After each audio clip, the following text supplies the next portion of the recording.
Welcome in to the first ever edition of the D2RN.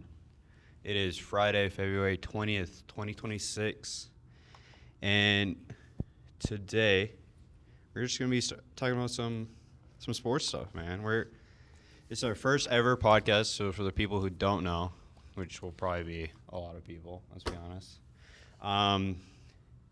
The D2R stands for Dreams to Reality, and in the end will stand for Network. Kind of said that to make sure we can have all sorts of like topics on the show. It's not really sports related. I mean, we're gonna start sports related, obviously. You know, that's our kind of niche. And you know, we're gonna start. You know, it's our first episode. To my left, I got Edward. You know, to my right, I got Devin. And of course, I'm the host, Hayden. Usually I'm behind the camera, but you know, today trying something different. You know, debut. Setting the tone. Debut. All right, let's get right into it. So, like I said, network. We didn't want to limit ourselves to sports, but right now, it's just gonna be sports related. Let's be honest. That's our niche. We're gonna tap into our niche. So first off, our first little area of expertise is we all go to Boise State here, right? You know, so we want to start up with the Boise Roundup. That's the segment name. Let's hear it. Let's get it. First off, shout out to Boise softball. I'm not gonna sit here and talk like I know Boise softball at all, but they're 6-6 right now. Ooh, not bad, not great. They played number 2 Texas on Saturday. You know, if I'm not mistaken, I'm pretty sure I saw they got a ranked win earlier in the season. So they did, and it was second game of the season. So shout out Boise State softball. Wait, is number 2 Texas here? No, they go to Texas on Saturday. Okay. So Okay, Saturday tomorrow. I was gonna say if number 2 Texas is coming here, that might be something to watch. It's not bad, good luck to them. Yeah. So like I said, we're not huge softball nerds, but you know, shout out. We will be though. Yeah, hey, come on now. But the biggest, sport that's happening right now, you guys know, we go to a lot of games, all that stuff. Boise State basketball. So let's be honest, they're not good. What's your thoughts on it? I think that this year they definitely have struggled. Started off very rough. First game of the season, honestly, I thought we were done for after a loss to a team that's not. It's not even a quad 4 loss. It's like a quad 6 Pacific, loss. right?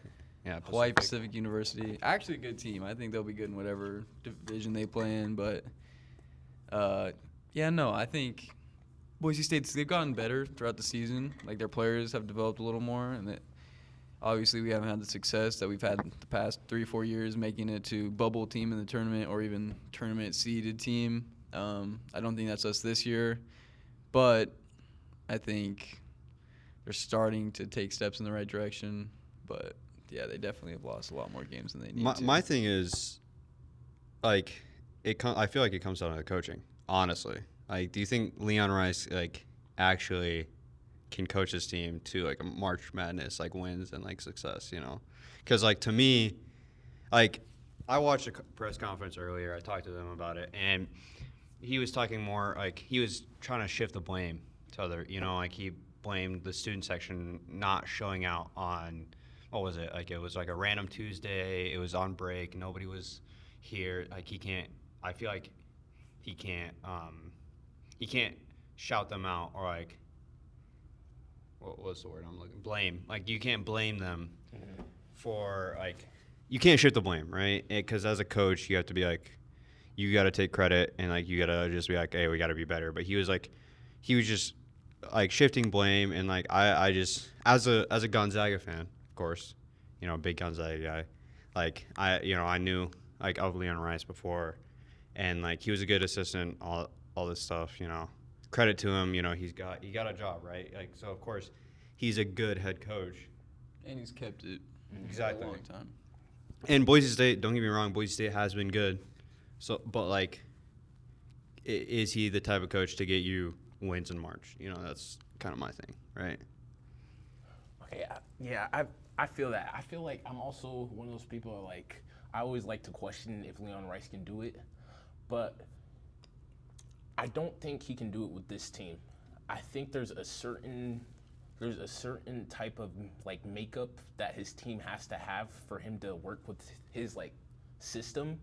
And I don't think he has that year. That's why we're seeing a lot of struggles. It's kind of like opening your eyes, like, oh, you're thinking, oh, can Leon Rice do this? Leon Rice do that? I think when he has teams where he has players that like fit his system, like Tyson Dagenhart is a perfect example of a person that fits his system. You know, Leon Rice is more of a, structured, like the way they play. Like, you don't see the guards doing much flashy stuff. We don't get really like flashy guards that do that type of stuff. We get players that can play back to the basket, stuff like that. Like, we run sets. Leon Rice is really good at doing sets. I can give him his flowers there. He's really good at sets. But I think that's kind of what it boils down to.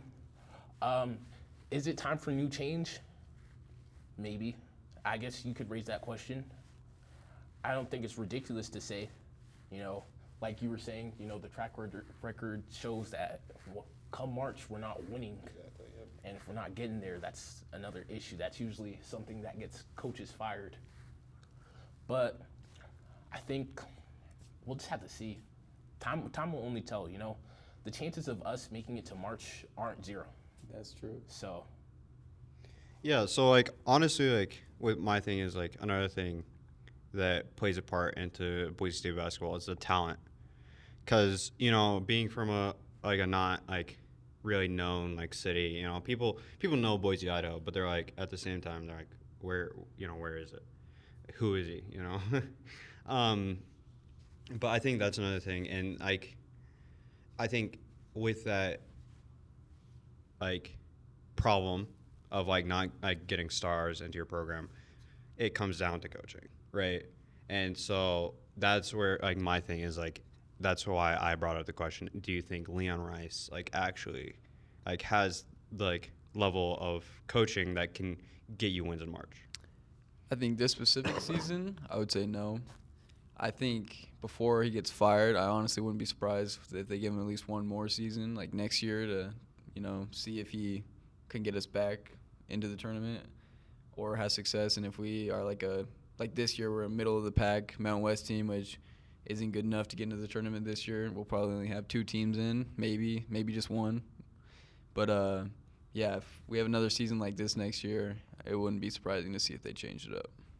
Yeah, so of course, like they had a disappointing loss to Utah State a couple nights ago, right? What was it? 56 to like 70. Wasn't a close 78, something game. like that. Not surprising either, though. Utah State is the Utah best State- team in our conference. Yeah, I would yeah. say a more disappointing loss would have been the 2 overtime one last Friday against UNLV, because that team beat us already in overtime earlier in the season. They're also middle of the pack Mountain West team, like upper middle of the pack, kind of where we're at. And it's like you have to beat those teams to get into March, to get a chance to go to the tournament. Yeah, exactly. And we have like 4 games left in the schedule. So going into the Mountain West tournament, you just got to close out and win all the games. Of course, we got a game at here, San Diego State tomorrow.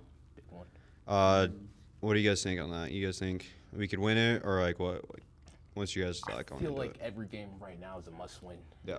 And I hope the hunger that we want to see the team in the March is what they have in the locker room. Yep. What they're getting told by the coaches. Like, we have to have that hunger to win. Because I feel like realistically, when it comes to March Madness, it's not about how you're doing through the beginning of the season. It's how you're doing going into March. Because that momentum, once you start building that momentum, it carries you throughout the tournament. Look at NC State 2024.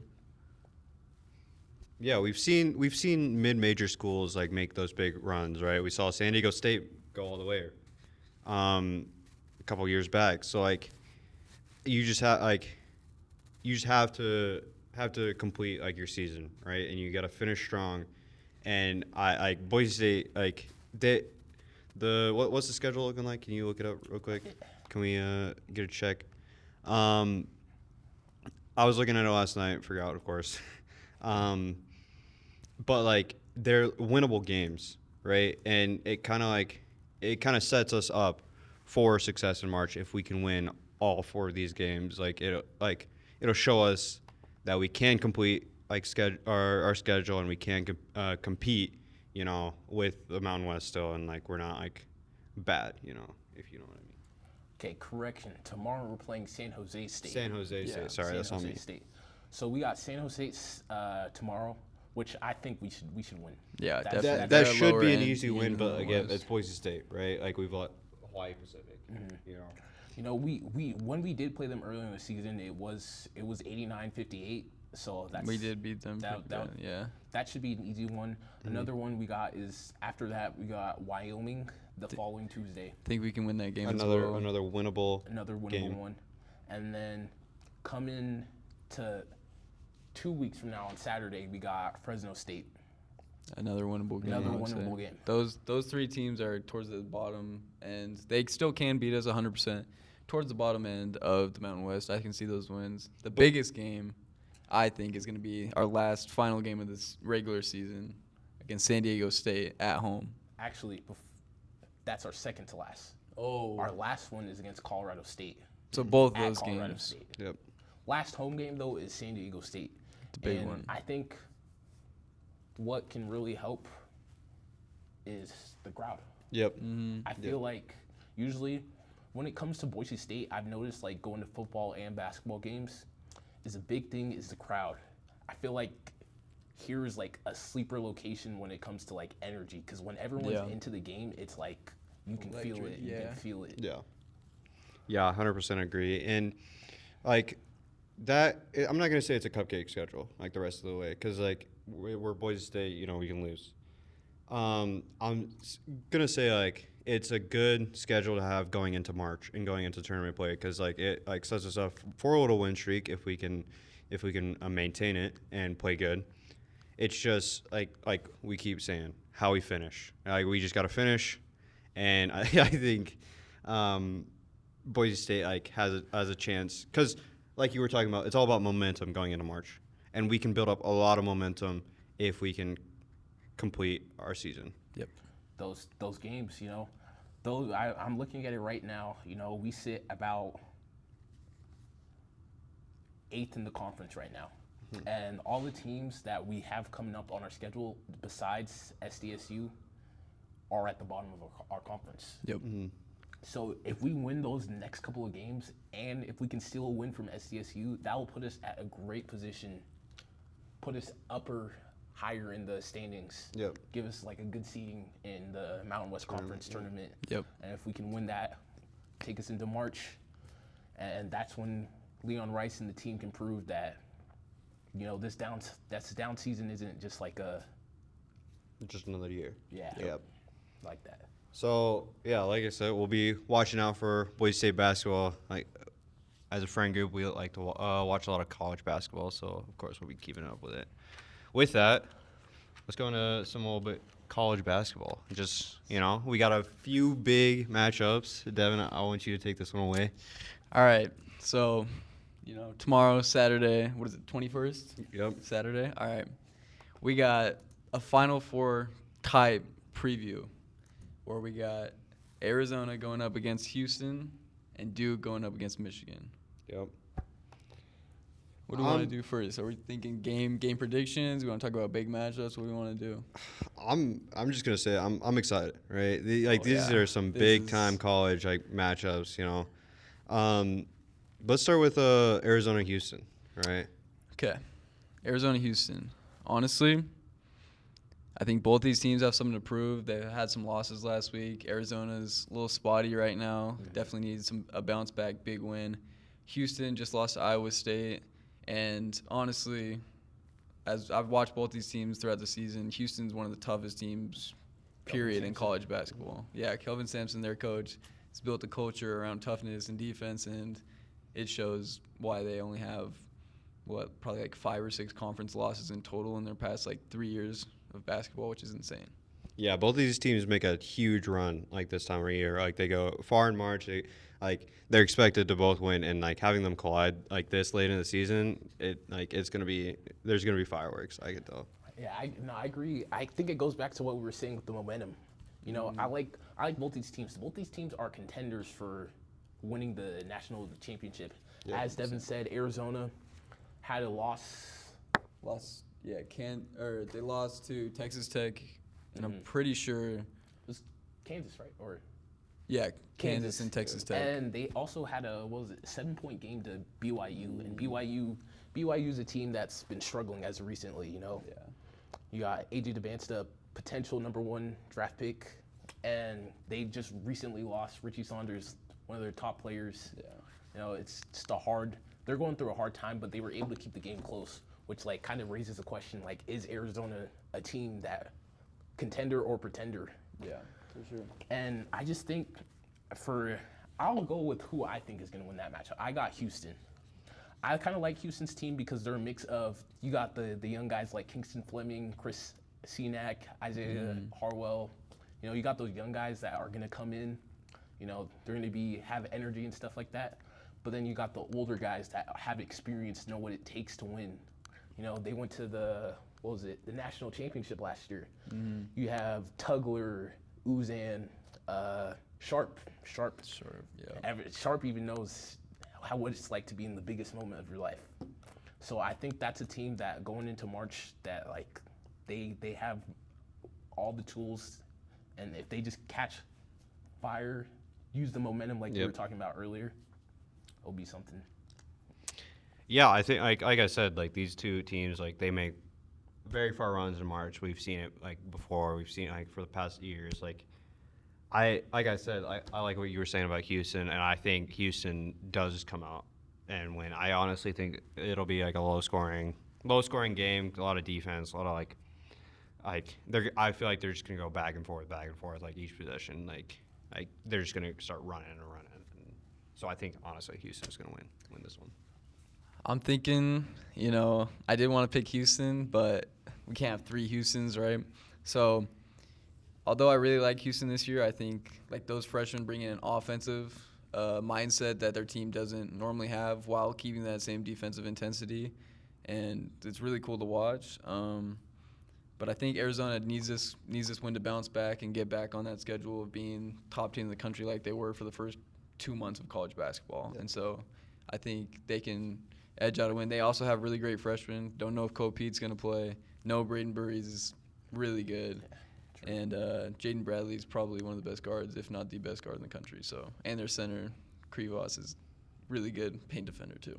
Yeah. I think Arizona wins. Guys on the bench too. Yeah. Yeah, 100%. They're deep. I think honestly the bigger matchup though, Michigan Duke.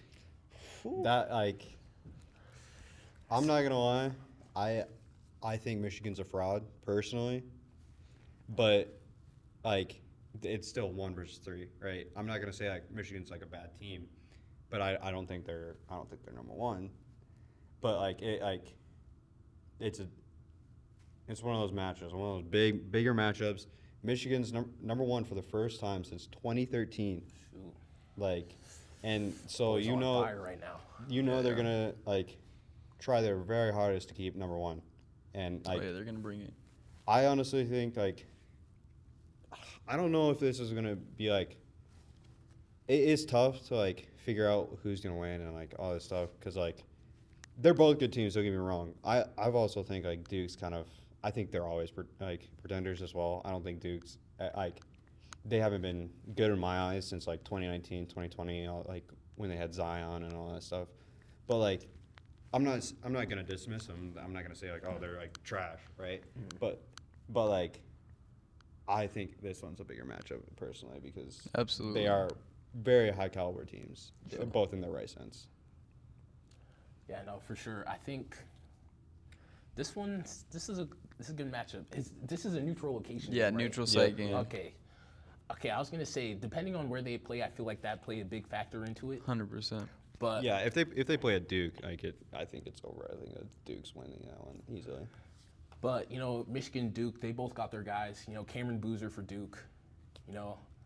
I know he's recently been like kind of pushed out of the number one overall pick like talks, but he's still a dog. I like as much as I like to hate on him. I'm one of those people that like if your style of play is like a little like stocky like his, like I'm not much of a fan of it. But the guy can play. He knows how to rebound. He knows how to get buckets. Underrated passer too, must I say. You know, they got guys like Isaiah Evans can shoot the ball. Caleb Foster, was this his third year? Third year, I think, or Third he year. might be a senior too. Yeah, he's experienced. You know, he's played. They went to what was it, the Final Four last year. Yep. So they got a guy with experience. 100%. They got Patrick Nganga. Yeah, Yeah. Nganga. You know, he was on the team last year. He knows what they will need to take. And John Shire. John Shire has proven himself as like a coach that can get the job done. You know, being the successor to Coach K is not easy. I don't think, especially like we can see with UNC, like Hubert Davis has been struggling a little bit. Yeah, it's you know. streaky for sure. But I like Duke. I like the way Duke's playing. But also Michigan. You know, Michigan got. I'm so bad at names. Yaxel. Lindenborg, yep. Yeah, he's tough. I'll give it to him. I like him a lot. You know, they got other guys. You know, they're bigs. Michigan bigs are always. Oh, dude, yeah, Michigan bigs can play. 100%. So I think it's going to be a good clash. Who do I got winning, though? I don't know. Yeah, this is really a 50-50 because I'm looking at the matchup prediction right now. Houston, Arizona, that one's 64-35 in terms of Houston winning. Mm-hmm. This Zach one, Houston. yeah. Yeah. Michigan Duke game, it's split like 51 Duke, 48 Michigan. Yeah. It's like it's really anybody's game, like genuinely. And I honestly think I don't know who to pick. Like I feel like they're so like on level playing fields, you know? Like they both have like stars in their own right sense. Like I don't know. You wanna start us off? So for this matchup, right? First off, shout out to both teams for doing this. Most teams would not go out of their way to pick a non-conference top 10 matchup in the middle of their season, like these two teams did. So that takes some guts, and it's really I would say like a preview, but also like a gut check. Like let's see right here, right now, who the best team in the country is. I think these two teams are, in my opinion, currently the top two teams. And here's the reason why. I think Duke, like you were saying, a lot of times you think they're overrated recently. And I would say last year's team and this year's team, like Houston, obviously, you think of defense, you think Houston, Michigan State, like Iowa State even this year. Toughness, defense, that's what they're built upon, that's their culture. But honestly, with the length and the athleticism and the buy-in that Coach Shire, the kind of culture he's brought recently, the reason why Duke will always be a contender is because they have the talent. They're going to have those recruits. They have the talent, the skill set, the athleticism, and really the size. Their length last year and this year, they're a big team, and they use that so well on the defensive end. And I think in both these past two seasons, this year and last year, they've had the best defense in college basketball. And because of that, I think that Duke is going to win the game. But what I will say is this. Their last their last neutral site game, Texas Tech, they lost. I think North Carolina beat them because they ran. They ran Duke. And Cameron Boozer, I think personally National Player of the Year. But the one thing I've seen with his game is he can make athletic plays. He's pretty quick on his feet for his size. But when it comes to a course of a game of constantly running, you can see him get a little tired, like the UNC game where he was getting just backed down and bullied because he was tired, not because I still think he's the strongest player on the court, but because he was so tired, he couldn't exert that energy on the defensive end. And I think that's something that Michigan's going to take advantage of, and they have the perfect point guard to do it. Former UNC player, he's played Duke a bunch in his career, Elliot Cadeau. He's experienced. I think the only way Michigan wins this game is if he has less than 5 turnovers in total in the game. I think how he sets the tone, how he sets the pace of the game is going to determine whether Michigan will win or not. Yep. I'm just gonna go straight up Duke on this one. I'm not gonna lie. I was thinking about it. I think it comes down to Boozer. I'm not gonna lie. I think if he can, get out like early, start like I think I'm gonna make a bold prediction here. I think he drops 50. Like, Oh, like Freshman record. yeah. I think take of. I think he's gonna take it into his own hands. I think he's gonna like come out, score, and I'm high on Boozer. I'm not gonna lie, I'm high on Boozer. I feel like he has the potential to be number 1 overall pick. Very high on Boozer. I'm not really high on Duke guys a lot, but Boozer's my guy. Like this year, I love him. Well, I don't love him. Whoa, pause. But like he's my guy, right? And I mess with Boozer. I think it like comes down to him, and I think he's gonna deliver. Honestly. Yeah, no, it's definitely a tough matchup. It's kind of like both of you guys say. There's gonna have to be some players that are gonna have to step up, and whether that be the star player, Cameron Boozer, or that be like your point guard, like Cadeau, who's gonna have to be the guy. I think also for Duke, another guy. I think they are at their best when this guy goes off is Isaiah Evans. Isaiah Evans is one of those guys that can shoot the ball like no other. So I think, especially not only for this game, but for March, if he can have big performances, that could really make Duke go all the way. 100%. Agree. But yeah, I think I'm really split on this game. This is a tough one. It's a tough one. Like like I said about the matchup stats, like it's split down the middle, 50-50. Like I will say I like what Devin said. It's like the neutral site stuff. Like this game, it's an interesting game to schedule. You know, especially because what we've been talking about, the momentum thing. Yeah. But for whoever wins this is great momentum going into March. sure. Knowing that you can play a team of high caliber and beat them is so crucial. Yep. So for whoever wins this game, you're gonna go up on my list on who's really gonna win for March. no prediction. No, you're just I, middle. Nah, yeah, I'm Fair enough, split. fair So enough. Find out. We're just gonna have to watch the game. So some more, stuff in college basketball, because obviously that's not the only games that are happening. There's no real like key matchups that we're like looking for, right? So like, who do you guys think are like true contenders? Personally, Gonzaga. Come on now. So of course me being a Gonzaga fan, diehard. They're my number 1 team. I think we have the depth. I think Gonzaga can make a big run now. Of course, they're in the WCC, so they don't have like that competition, right? But I honestly think I like their depth. I don't think it can be matched in this current college landscape. Now, let me be clear: we did lose in Michigan, right? But that was early in the season. We were still getting our legs, and I think we found who to play. I think we found our footing, and I think Gonzaga has a chance of making that run. So now I want to open up the floor, of course, to you guys. Who do you guys think are true contenders, and who do you think are pretenders? If you want to go, I think the 4 teams we mentioned all can be contenders. 100%. They've all had pretty good seasons. They got guys. They got guys, whether it be the freshmen, whether it be the experienced players. There's all those factors, and March is the time for those guys to really take that next step. We really see makes all the difference in the world. Another team I'm actually very, very big on that Devin mentioned earlier was Iowa State. Their toughness, the way they play, is just something about it. I just like the way the team plays. They're never really out of games. Things can switch like crazy. So I'm a big fan of them. I don't have this team winning March Madness, but I think their sleeper team is St. John's. Rick Pitino. Okay, interesting. I saw they're on like a six or 7 game win streak. And they got UConn and Creighton.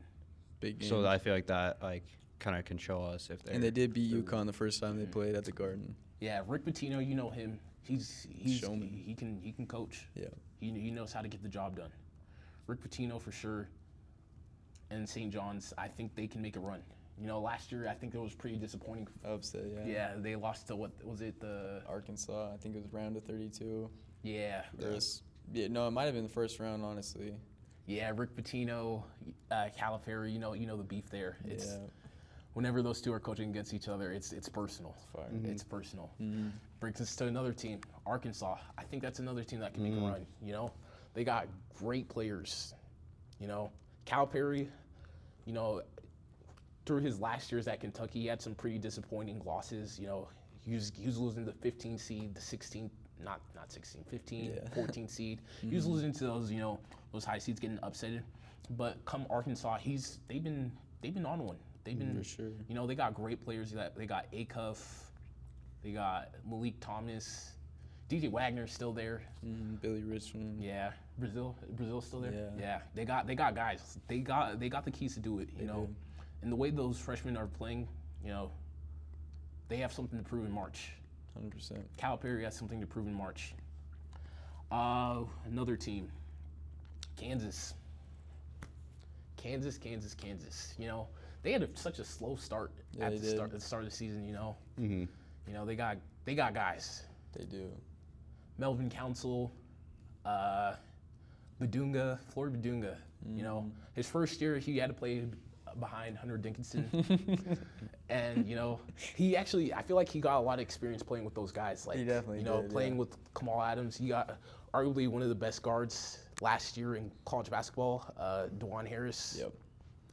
No, so I think he learned a lot, and now it's showing this year that like he's taken that next step. He knows how to play college basketball, be the big, because bigs are so important in 100%. college Yep. basketball.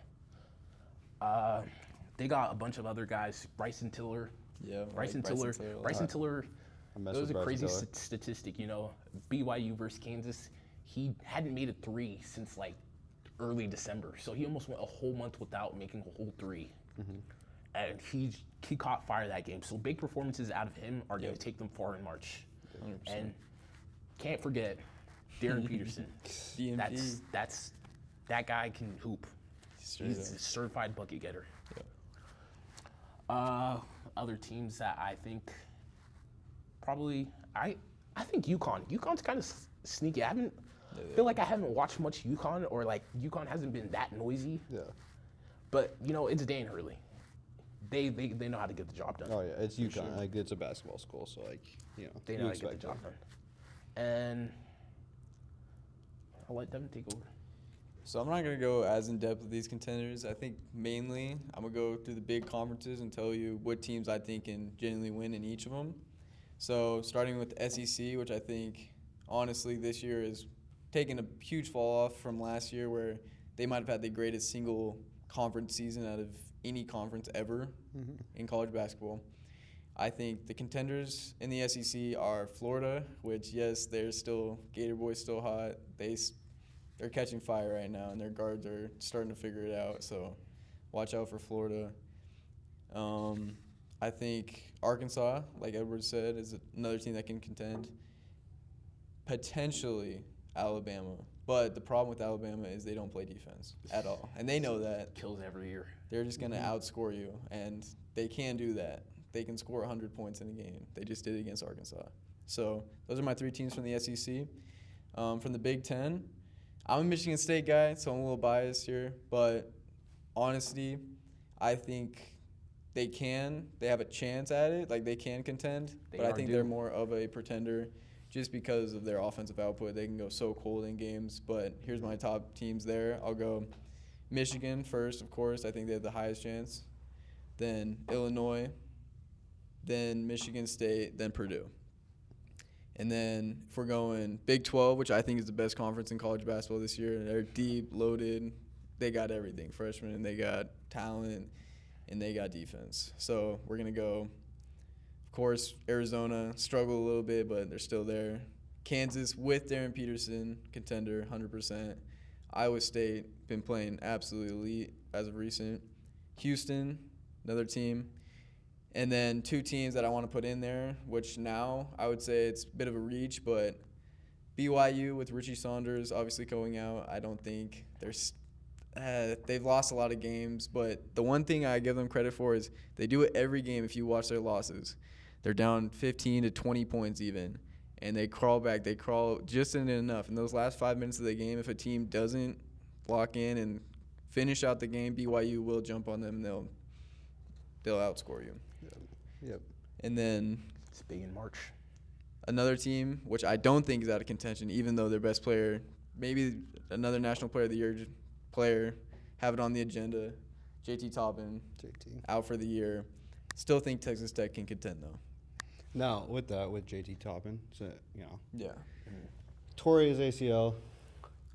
Or do you guys think? Bro. ACLs, man. Do you guys think this is gonna tank his draft stock? Like, what are your thoughts on this? If I'm not mistaken, is he a junior or senior this year? I'm pretty sure he's a junior. Let me check. I think he is. He might be a junior, but there was talk about him going in the he draft. would've, Of course, yeah. he would have gone in the draft. But do you think he he's junior. stays? Junior. So junior. I think Do you think he stays, or do you think this doesn't tank his draft stock? there's a lot of potential for a multitude of things. I think with the NIL kind of atmosphere right now, how that's going, I think I wouldn't be surprised if he did stay. I think even without him, they're contenders right now. But I don't necessarily. His draft stock is weird because of the way he plays. I've seen him shoot the ball. He can shoot. He doesn't do it as much because he's so dominant in the paint with his hook shot. Mm-hmm.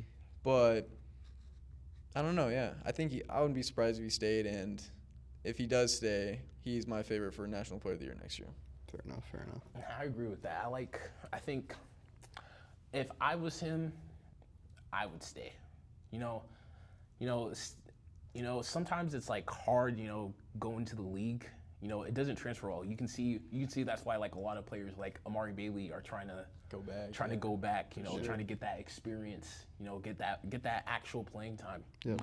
And ACL injury is never easy. No, especially in basketball where your legs are your most important. Yeah. feature. Shoot. So if I was him, I would say. But if he goes, I think he's proven himself that he can be a good player, that he can play in the NBA, that he can be a person of that caliber.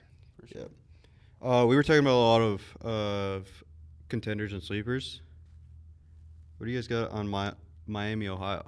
You guys think they're true contender? Do you think Contender? No. No, I'll say 100% that. not. But Do do you they think they're a have- sleeper? Yeah. Oh yeah. 100%. I think winning is something that winning's not easy. Period. At any level, in any conference, in general, winning is not easy. It's built over time, and when you get a group of winners together, they haven't lost a game, so somebody still has to take that from them at some point. Like he said, I think, me personally, I think winning is one of the best abilities that someone can have. I feel like that's a lot of what we remember. The stats and all the stuff that you do, the way you play is cool and all, but we don't really remember players as much if they don't win. True. It's cool with all that stuff, you can do all that stuff, but as long as you don't win, it doesn't really output. And I think they've been doing a good job of doing that. Me personally, I don't know why. I just don't. I'm not buying into Miami, Ohio. Yeah. Okay. I just, there's people might argue strength of schedule, but that's still something we've seen in the past where it doesn't even matter. Strength of schedule doesn't matter. It's not like a statistic that plays in. I just think Recent example of that is Gonzaga. It's Gonzaga. At the end of the day, it's nowhere near Miami, Ohio is nowhere near the level of Gonzaga. But Conference-wise. yeah, conference-wise, we've seen Gonzaga make those ton of runs, and they're not in the greatest conference, but just a recent example. Yeah, I'll see. I feel like it depends on their matchup. If Miami, Ohio can get favorable matchups, I think they can make a run. For sure. I think they can shock people. That's always the greatest thing about March. There's always going to be a team that shocks us. Yep. And we know that Miami, Ohio's winning, doing all this stuff. I'm just not buying it. I don't know. I think I can't buy into it. Fair enough. Maybe I need to watch more of their games. Yeah. I think I probably need to see them play. I haven't seen them play at all. Play style is a big part of that. So if their play style is good, the way they play is good, then maybe I switch my mind. I honestly think I'm gonna buy into a Sweet 16. Okay. I'm saying it now. Miami, Ohio is gonna make it Sweet 16. All right. So we've been talking about contenders, of course. I think some sleepers. For me, personally, I'm gonna say it. Michigan. I think they're a pretender. I'm not gonna lie. Like, listen, it's just Michigan to me. Like, they haven't, like, all of a sudden they're just now good, right? I mean, they've been good in the past, right? We've seen it a couple times here and there, but like, I don't. I'm not buying in on Michigan. I just can't buy That in. feeling You know? inside? Yeah, I just got a feeling. I just got a gut feeling. You know I'm not gonna lie. If they make it to a 1 seed in the tournament, I'm taking the 16. I'm gonna say that right now. I think they're gonna get upset in the first round. This can be something we're gonna have to look for. Yeah. Sure. I honestly, with that, I think Michigan's one of those teams where I can see both Mm-hmm. because of how dominant they've played against the best teams. I watched their game against your team, Gonzaga, Yep. and they played against my team, and they whooped both of our teams very Yep. badly. And I think they have enough talent and potential to do that to anybody in the country, but I think their discipline. They play very, very fast. They play very flashy, and they play. It can hurt them and help them in ways. You know, their one loss to Wisconsin was at home. It's not a great loss for them. Yep. For any other team, that's not a horrible loss, but for them specifically, they definitely could be undefeated right now. Yep. But for a sleeper pick, for me, a lot of talk about Miami, Ohio, but not a lot of talk about Miami University. And I think that is a sleeper team. Do I think they're going to win at all? No. Do I think they can make it Elite Eight run? Yeah. Another ACC team I think is a sleeper team for me is Louisville. They have a lot of wins, like have a lot of losses this season, you know, to some not great teams in the ACC and some middle of the pack teams, and they've lost big games too. But fully healthy with Michael Brown, I think they're definitely a Elite Eight team as well. Yeah. Fair enough. Yeah, fair their enough. guard play is really good. Really good. Especially when Michael Brown, I know he's been streaky at times. When Michael Brown is on, it's scary. Mm-hmm. It's scary. He's another one of those freshmen where the game just comes easy to him. For sure. Yeah. I like how you brought up Wisconsin. You know, Wisconsin. You know, I'm looking at their schedule right now. You know, on top of that Michigan one, they've had a lot of wins against top teams. Yeah. They've had Michigan State as well. yeah, Michigan State, Illinois, teams that we think can win. Yeah. For sure. You know, so I think there's something to. Yeah. That's their a good sleeper team. They're a sleeper team. You know, Yep. I think. You know, the Big Ten is pretty loaded, but especially the Big 12. You know, I think conference tournaments are going to be a big tell Right, for yep. teams. You know, that's always a big tell to see if a team's going to be good in March or not. Yeah. Yeah. 100%. I think honestly that's just me going in. Like I said, just Michigan. I don't think they're contender. That's all I got on contenders and pretenders. You guys. This thing I'm swearing. What do you? Oh, St. Louis. St. Louis. St. Louis is another top team. Robbie Villa. St. Louis is Okay. another top 25 Okay. team that's not in a huge conference. Yeah. So maybe they can surprise us. I think they have a better chance than Miami, Ohio, in my opinion. Of I- making a I'm- splash. I'm buying in on Miami, Ohio. I can't Buying lie. in. I'm buying in on that one. Shoot. We'll see. Hey man, we'll Yeah. see. Let's keep it on the basketball stuff. Let's go a little bit of NBA talk, right? So one of the biggest news, of course, I think in the NBA right now is tanking. We'll get to that in a little bit, but of course we just saw the trade deadline happen. Some of the biggest things, some pretty big names, like James Harden to Cleveland, right? It's huge. Trae Young and Anthony Davis to the Wizards. Let's hear some thoughts on those two trades, because those honestly those are like the biggest names that got moved, right? And personally, I don't see them moving the needle. I'm not gonna lie, I just don't see them moving the needle for either of those teams. I think they just kind of did something to do something, right? What's your guys' thoughts on this? All right. I'm gonna have to disagree with you on the Cleveland, Okay. James Harden to Cleveland. You know, I think it goes back to what we were saying about winning. Winning is the best ability. Yep. And a player that is actually really good, I think, is super underrated. Underrated. Like, this guy should be up there with like Tatum, Luka, and all those guys that we like respect. Is Donovan Mitchell. Okay. I think this far into his career, Donovan Mitchell like kind of goes under the radar because of winning. When you don't win, you kind of like you're seeing like because he's a guy that can perform come playoffs time. Absolutely. And it seems like every time it come playoffs time, it's his team. His team's not. Yep. For sure. The star guys go missing, and that brings us to James Harden. Yep. James Harden is a known performer. James Harden knows how to compete on the big stage. He might not also have like the wins to show and back it up, but we know Harden can perform. Yep. And Harden this late in his career is like one of those guys that like he might not be doing what he was doing back then, or the triple. He's averaging 40, stuff like that. But he knows how to make his presence felt. And I think you can see it early on. There was a couple games where you can see that Jared Allen is scoring more. Like his productions of the guys around him are going up because of James Harden's attraction, the way he pulls people in with his gravitation. Yep.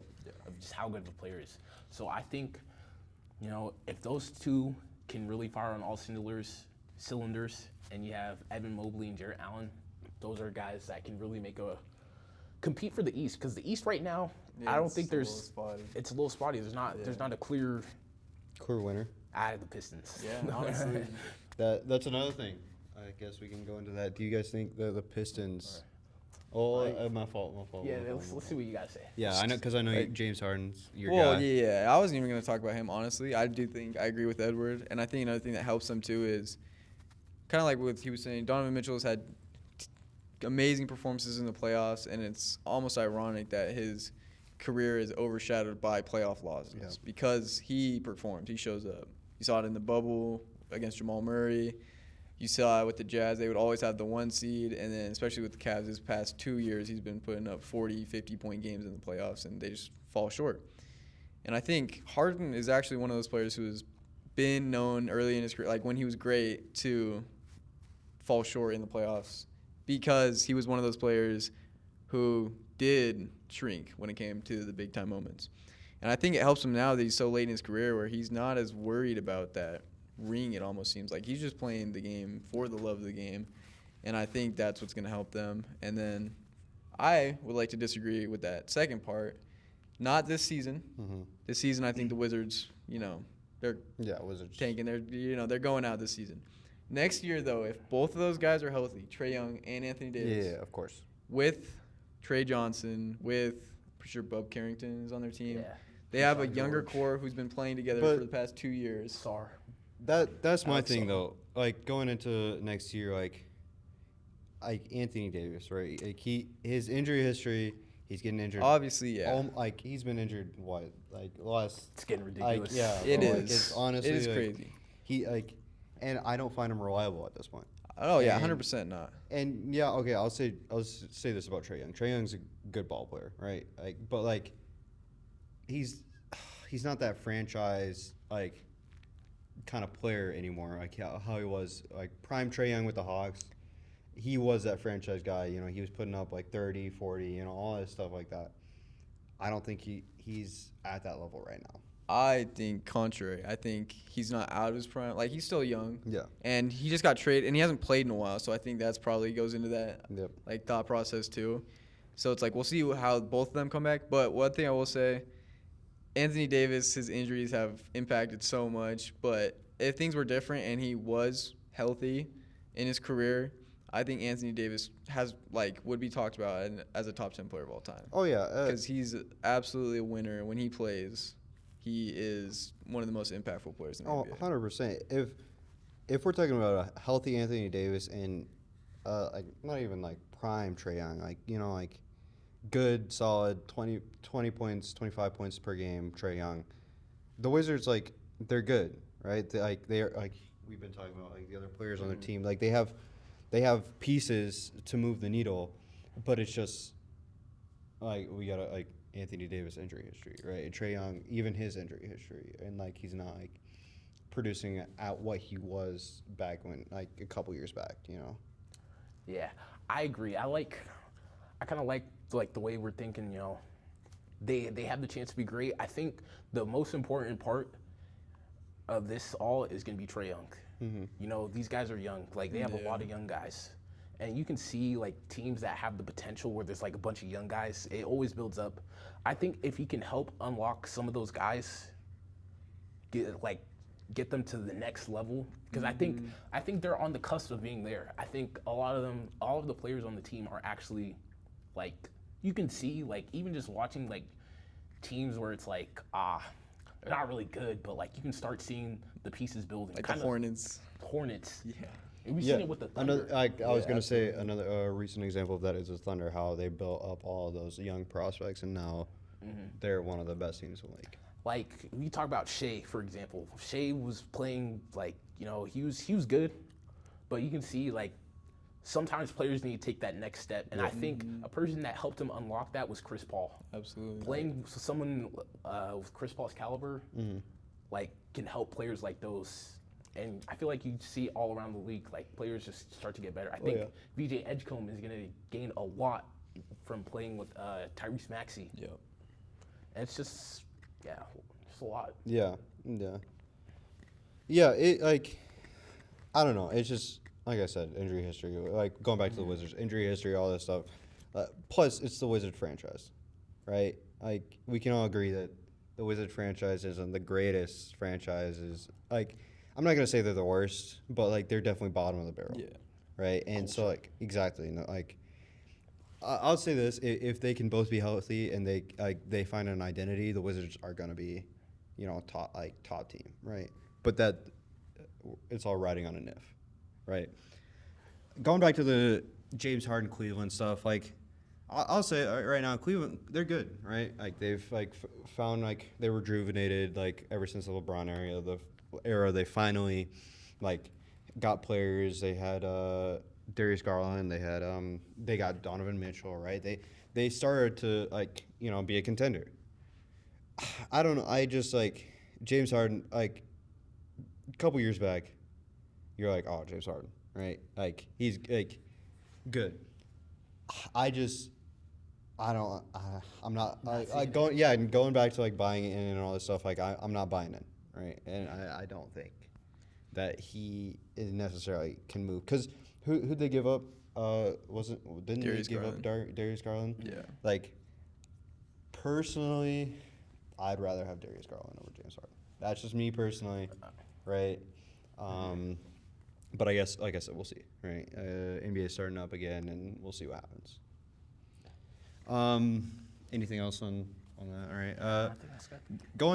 Going back to what the biggest topic is, tanking, right?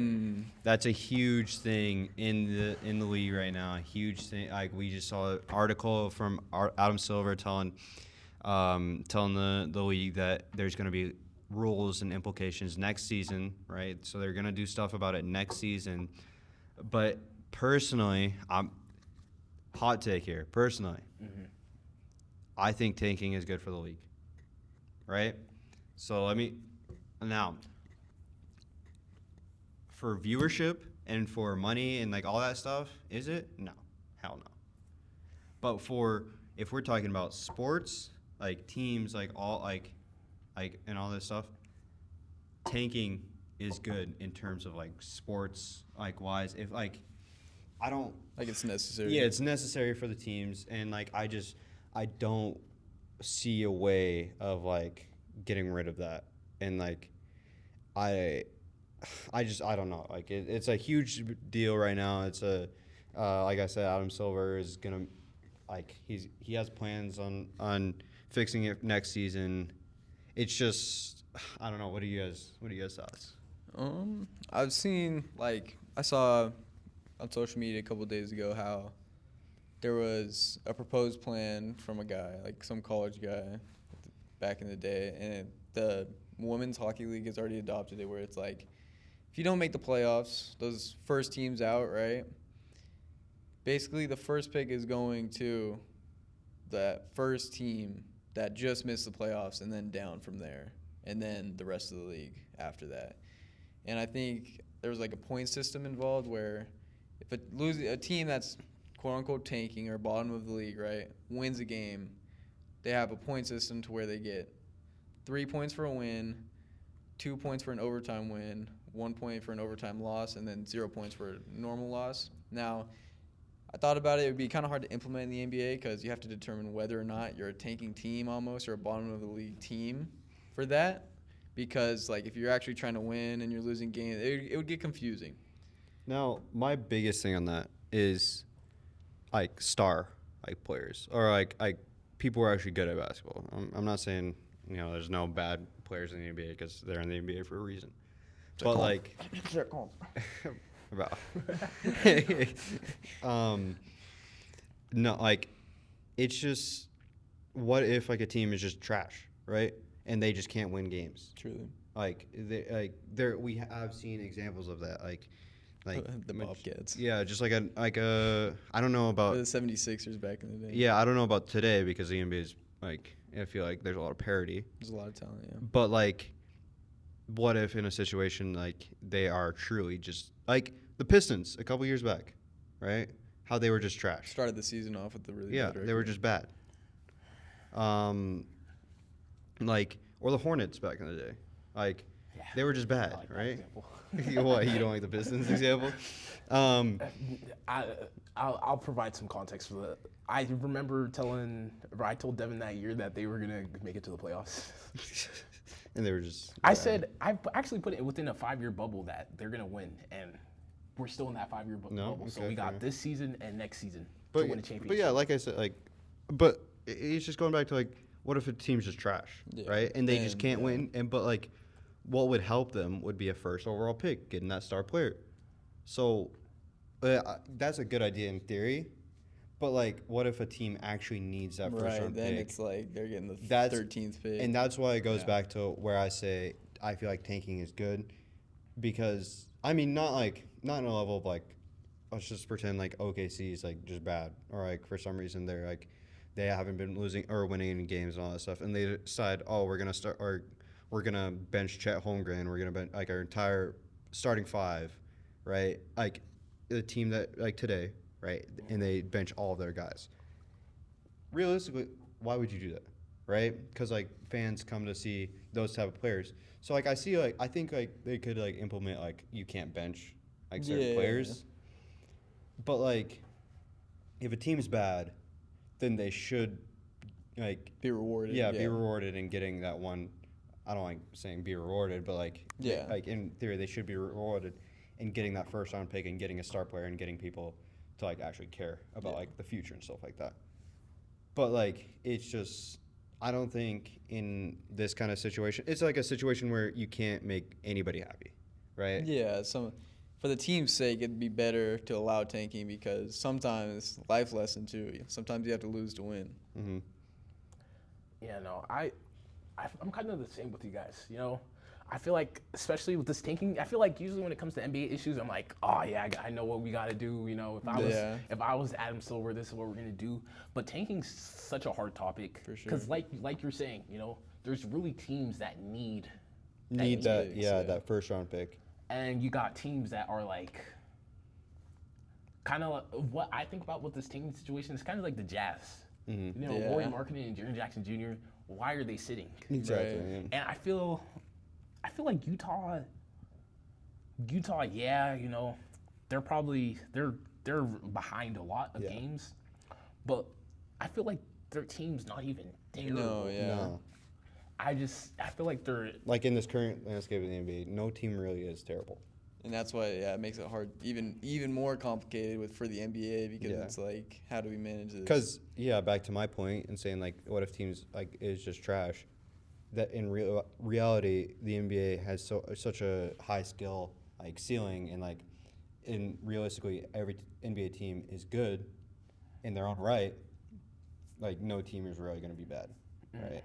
Like on paper at least. So yeah, like it's a huge deal right now. Like, of course, personally, I don't want to be Adam Silver right now. definitely. You're gonna make a lot of people mad either way, Have you right? guys been seeing the memes where it's like he like tries to put like a tournament into like. Oh, any yeah. problem. Oh, yeah, Like, any the- problem. yeah, There's gonna be a tournament for the bottom teams to get this spot. Yeah, Yeah. it's a hard situation. I'm really we'll see. We'll have to see. What Yeah. Yeah, happens. we'll see. Like we'll probably figure it out in the like probably end of the season and all that stuff. Well, don't worry. We'll cover it. We'll cover it. Shoot. On the flip side, though, big news, expansion. That's a bit like team might come to my city, Seattle. Oh, it's Seattle. not. It's not my city, but I mess with a lot of Seattle teams there. Every Seattle team, but Seattle is gonna get a Sounders. dude. Hopefully, bro. Hopefully, Seattle might get a team. Las Vegas might get a team. And cool thing about that is there's actually this burger place in Vegas called Stay Tuned Burger. It's pretty good. You guys should try it out. And that brings us to the sponsorship for today. Raid Shadow Legends. Multifaceted. No. Back Back to to expansion, right? What do you? I want it to happen. I want a team to come to Seattle so bad. Like I right now I'm a current Golden State Warriors fan, right? I'm gonna be honest here, a little bandwagony. I like Steph Curry and all that stuff, and I want a team to like actually root for. And if a team comes to Seattle, I'm watching every game. I'm invested, right? You popping out too. I'm like, I want a team to come to Seattle. On the flip side, though, Las Vegas. How do you guys feel about a team coming to Las Vegas?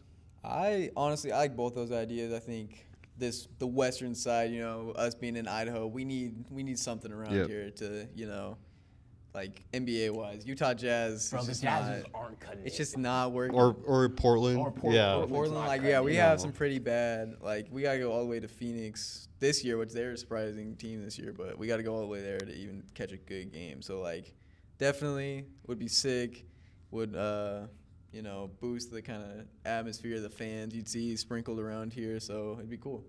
Yeah, and kind of what we were saying earlier, the talent. There's Yeah. a lot of talent in the NBA. We need more, yeah. We need- Spread we it need more out, yeah. homes. Facts. 100%. Shoot. You honestly could get like way more like people into the league, like talent wise, And right? especially with players from the G League trying to go back down, it seems like these spots, like, it's so They hard don't to have, get yeah, into they the don't NBA get any right now. spots, right? Yeah. Yeah. I think, yeah, I didn't even think about that. You just spread out the talent even more, like, and plus, like, those are two like pretty decent sized markets. Like, now you can tell with Seattle, like they love their sports. There'd be a huge fan base for A it. lot of love in the city. Everybody wants the Sonics to come back. I want the Sonics to come back. All that stuff. Vegas too, of course. I mean, every team or every sport has like a team in Vegas now. Like, Yeah. of course, back in the day, no, but like now that it's becoming like a big hub for gambling and all that stuff.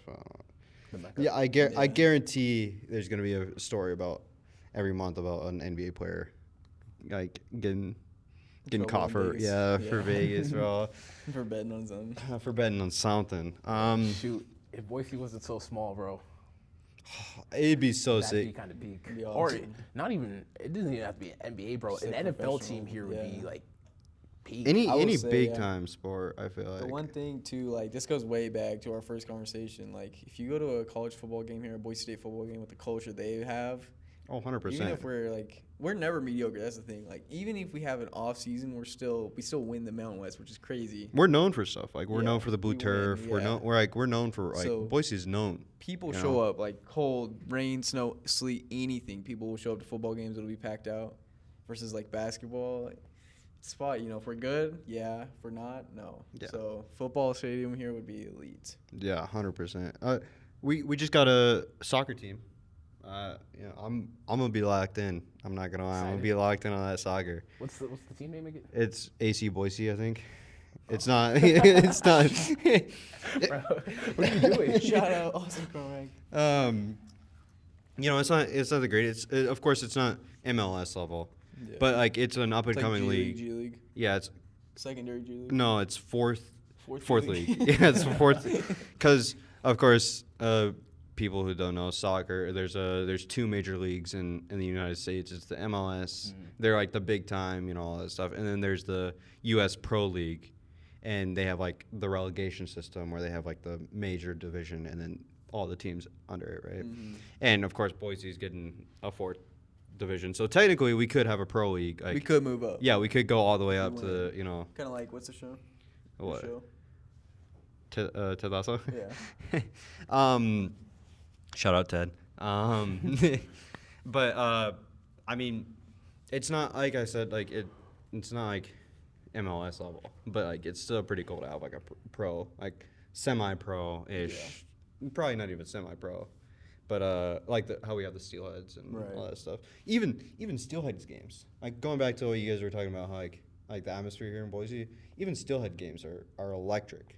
Like Yeah. even that small stadium, I'll say it right now, anywhere you sit in the the CenturyLink Arena, anywhere you sit, it's a good seat because it's such a small. DC. That's outside. All right, we're chill. Yeah, I was about to say fire Y'all been to alarm, a Boise Hawks game before? dude. Even Boise Hogs, Never been. I've never been, but it seems like people enjoy even it. even Boise Hogs. I mean, it's not every night, but like those Saturday nights and like Friday nights, they're packed, right? Yeah. And so like honestly, like if we continue to Grow, grow, like this would be a good like a small market team. Promo. If you build a professional stadium here, they will come. They will go. Yes, bro. Please. Bring it I to doubt. Boise. I doubt Adam Silver or anybody. I doubt I doubt anyone's listening. anybody's gonna watch this. But yeah, bro. If we get a spot here in Boise, that'd be so sick. Shoot, bro. Even taking a step lower, high school. High school events, bro. There's Oh, a bunch of people that go to high 100%. school I was about to events. say, bro, another high school? Hell no. No, 100%. Like back in high school, I don't. We don't we don't Next topic, reminisce. next topic, We next don't- topic. Yeah, bro. Just, Yeah. No, I was gonna say like I mean atmosphere rise. Yeah. Like, People go. Yeah, people like State yeah, games. it's, we're 6A like levels now. Like we have six. Yeah, we're 6A. growing, we're growing. And so like all the high school events are like hella like packed and all that stuff. But yeah, no, I want a professional team. Not really much in the NFL level. The only big thing that I saw, of course, my Seattle Seahawks, Super Bowl winners. Come on now, hey, God did. They're for sale. Unfortunate. for sale as in like new owner or Like for new sale, new owner. For sale as in like the team's gotta move. No. Hopefully, so how I see it is, if we get a new owner and they want to move us out of Seattle, then we're moving. But I don't see it happening. Hopefully. Yeah. That's like the biggest NFL news. I mean, we're deep in the off season, right? We got draft coming up.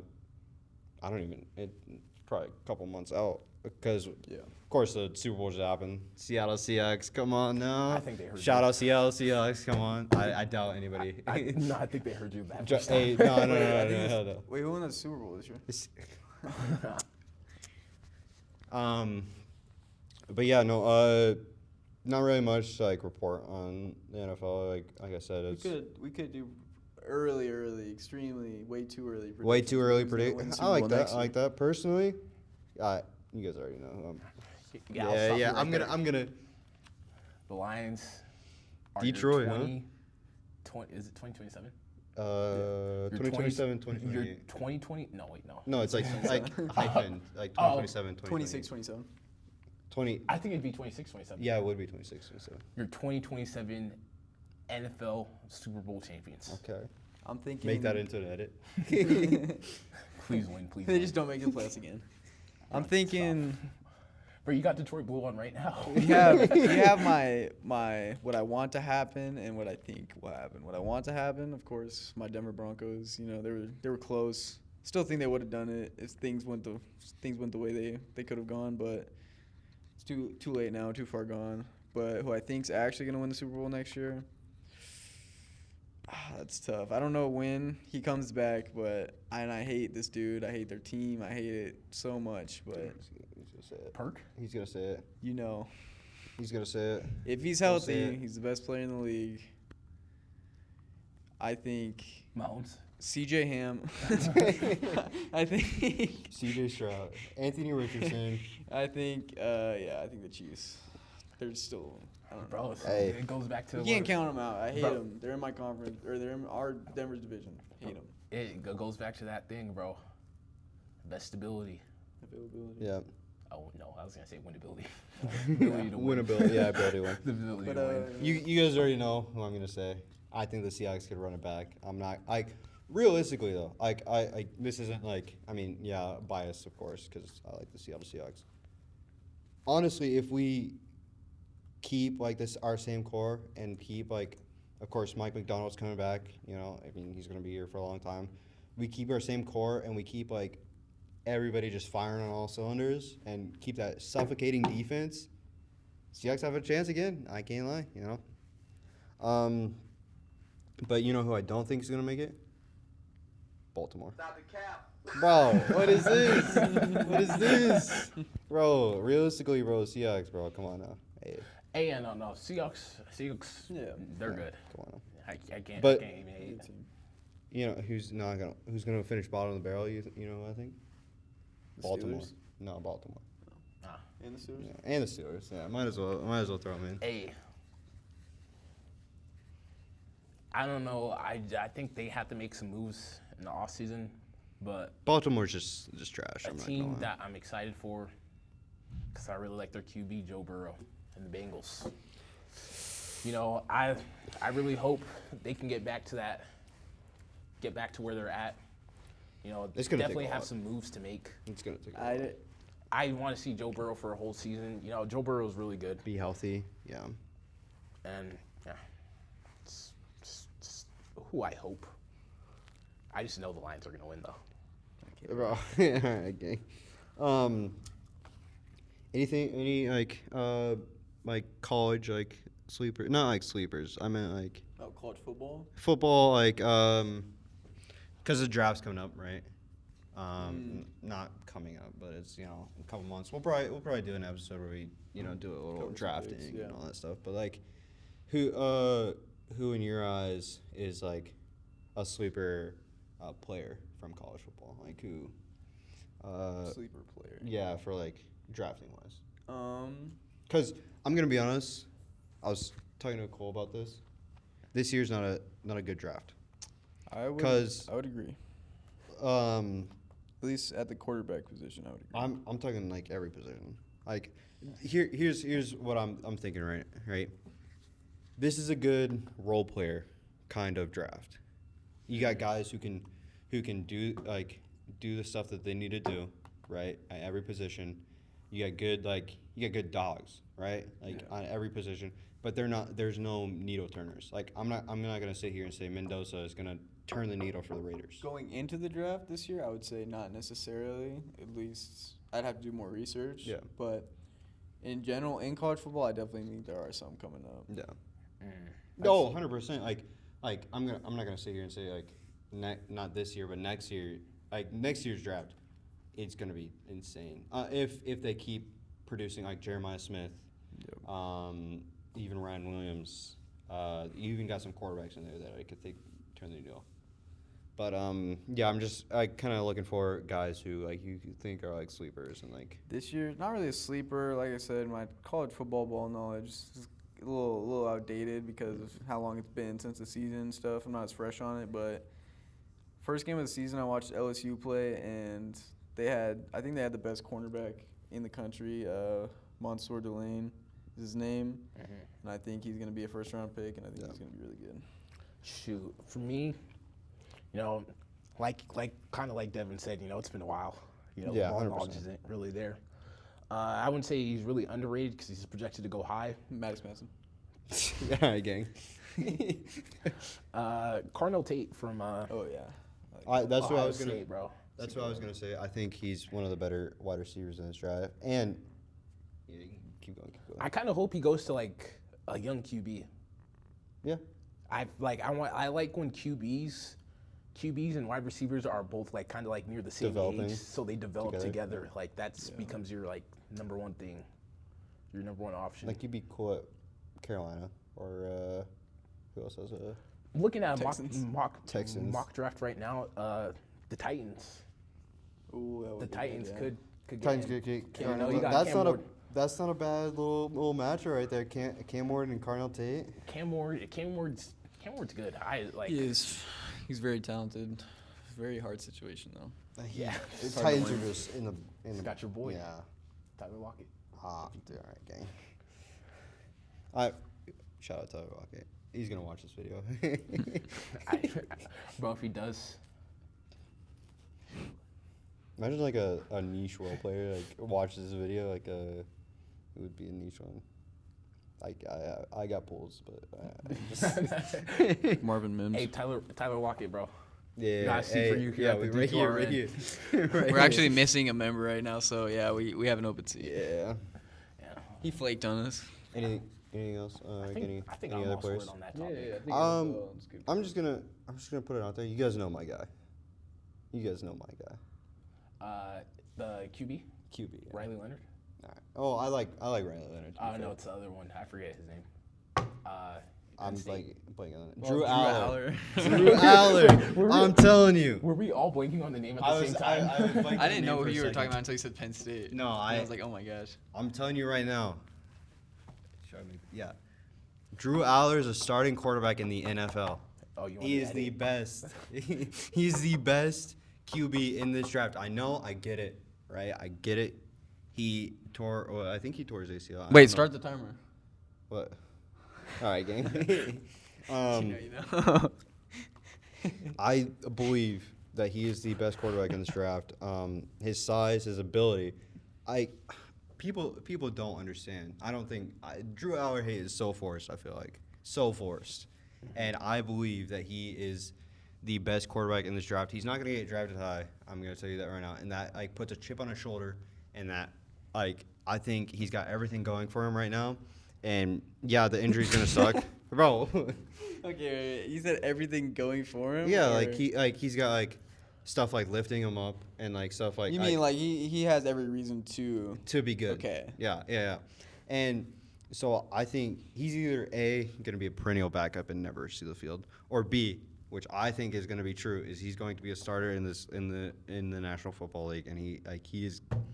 Bro, mark my words. I'm high on Drew As Aller someone right who now. watched him play live against Boise State last year in the Fiesta Bowl, I will say he is talented enough to do it. I just don't know if he has the outside of football stuff, like the knowledge you have to have and maturity to be Yeah. a starter. But we'll see. But yeah, that's my guy. You know.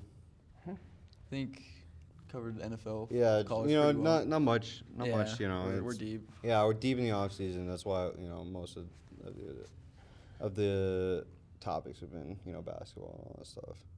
But of course, another big thing that's been happening, right? I've been hella locked in on the For You page and watching on the Illegal on- streaming service. yeah on the old Peacock and all that stuff.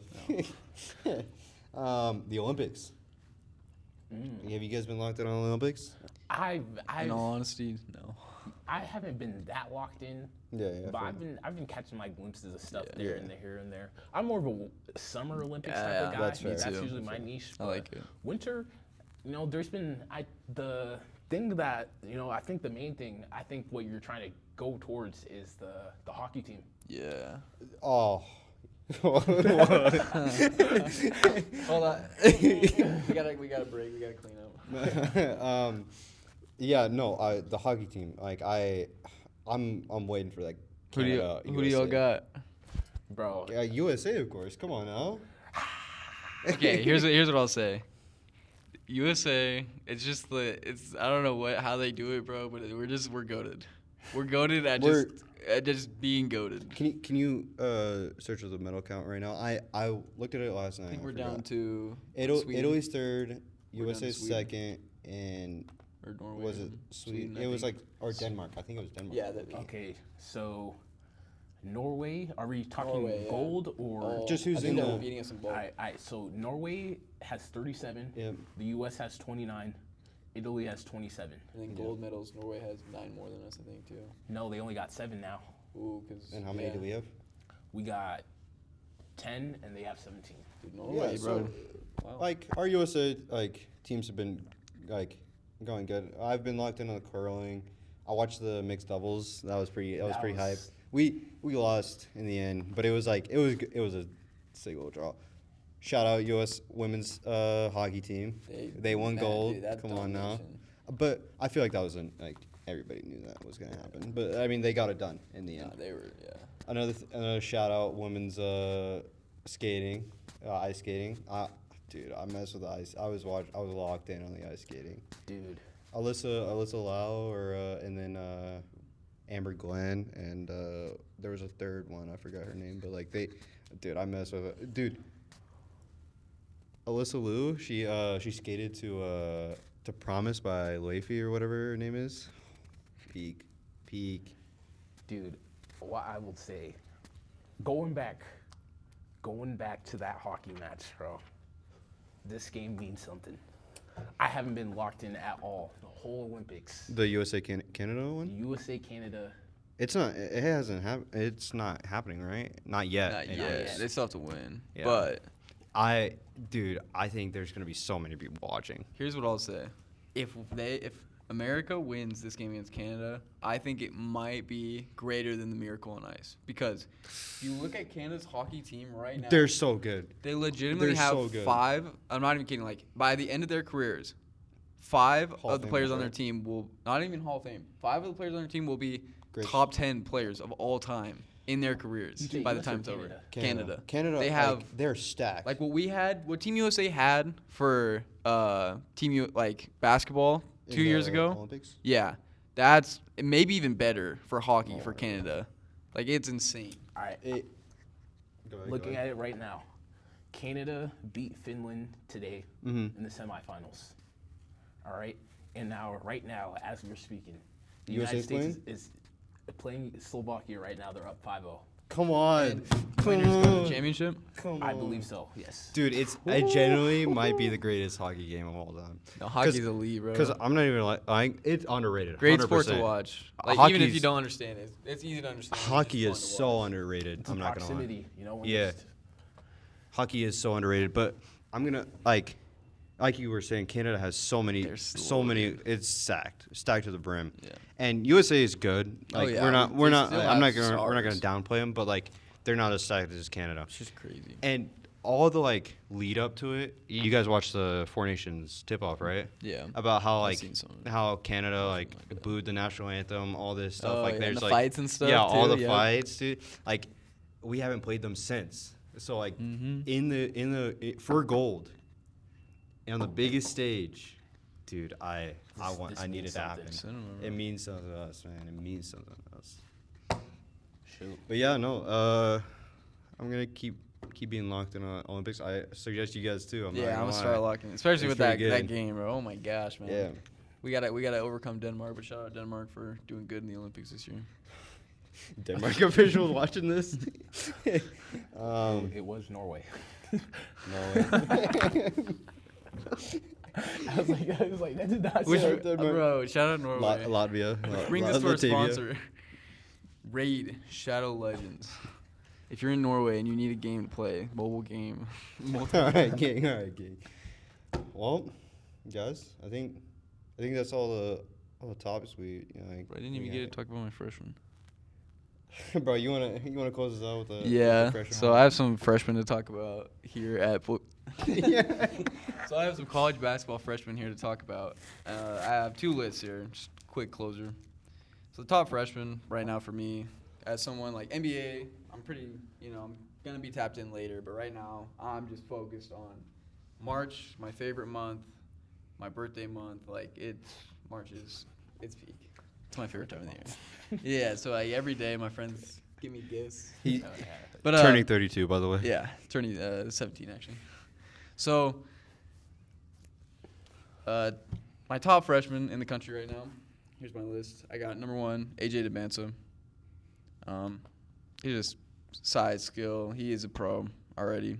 Number 2, Cameron Boozer. I think it sucks for him. I think he's the National Player of the Year. I think he's played the best. I think he's been the most consistent player, not just freshman. Like, he's been the best, most dominant player in college basketball this year.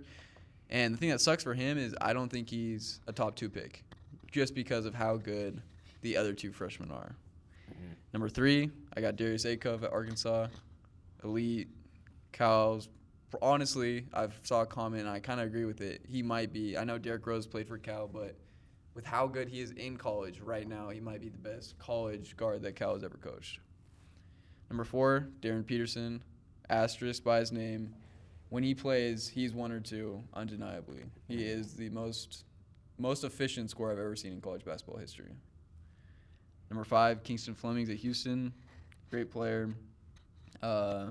Really tenacious, he just wants to win, and you can tell when you watch him play. Got some honorable mentions here. Keaton Wagler, Illinois. Caleb Wilson, UNC. Hopefully he gets better. I want to see him in March. And Michael Brown.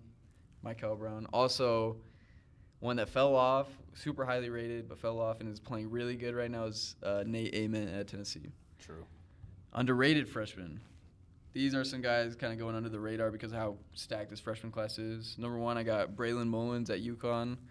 I think he has the potential to be the next Klay Thompson, elite shooter. Number 2, Malik Thomas, Arkansas. Same thing, also an elite shooter. Caden Lewis at Villanova. They're another sleeper team. Don't think they're going to win it all, but they're a good team. Amari Allen at Alabama. I think he's one of their most influential players because of, they obviously have scores, but I think he's a player that can get in the paint and get physical, which they need. And lastly, this one's a really niche one, but it's Isaiah Johnson at Colorado. He's like a trainer's son, like an NBA trainer, his son, and he plays at Colorado. And I think he's not like a draft pick guy this year, but he's definitely very skilled. Yeah. So there's my. Telling me that you ate a tree when I left. Oh my gosh. And that brings us to our sponsor. Raid Shadow Legend. No, but yeah. Those are my freshmen. What do you think about Stanford? Stanford's Abuka Okori.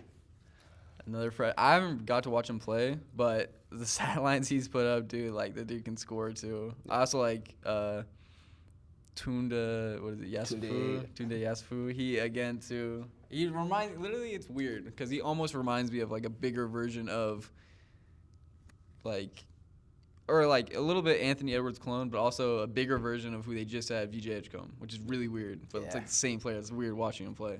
Yeah. Shoot. Well, hey. Touch mics. Touch mic. Good game. Well, First podcast. Yeah, first episode. That's it.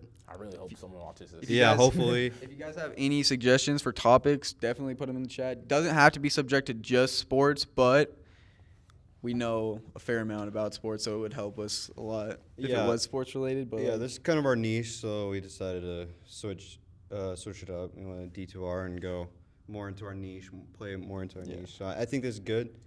Facts. Yeah. Know, I will say, hopefully next week it's all 4 of us. Yeah, hopefully. Yeah, hey, big personality. Prayers up, man. Hey, because next week, depending on our topics, it could get serious. Yeah, 100%. I think another thing we could start doing too, if this starts gaining some traction and you guys really like this show, right? You guys should put your hot takes in the comments, and we'll have a segment dedicated to it called Hot Take of the Week, where we take the time to pin someone's comment, talk about it, and talk about our viewpoints on it. Yep. And if you're watching us on YouTube, make sure you like, subscribe, comment, of course, all that stuff. If you're listening. Yeah, listening on Spotify. Hopefully this gets put up on Spotify. It will. Not hopefully. It will be put up on Spotify. I don't know what they do over there. Just follow, I guess. If you can like it, I guess like it too. Yeah, add it to your playlist. Yeah, anything like that. Shoot, and if you see a clip on TikTok, hit that. Send it to your friends. Yeah. send it to your friends. Let them know we know ball. Our goal, big goal. We got a big goal. Since we're at Boise State and we mess with Boise State a lot. Not our favorite, of course, but we mess with them a lot. And It's my favorite. I feel like, as a person who's known for not having teams across sports, I think this is my team. Yeah, 100%. I'm not gonna downplay it. We mess with Boise State, and we're gonna continue to. Who is we? We're gonna cover Boise State a lot and all that stuff. Yeah. But so our biggest goal is to get a show.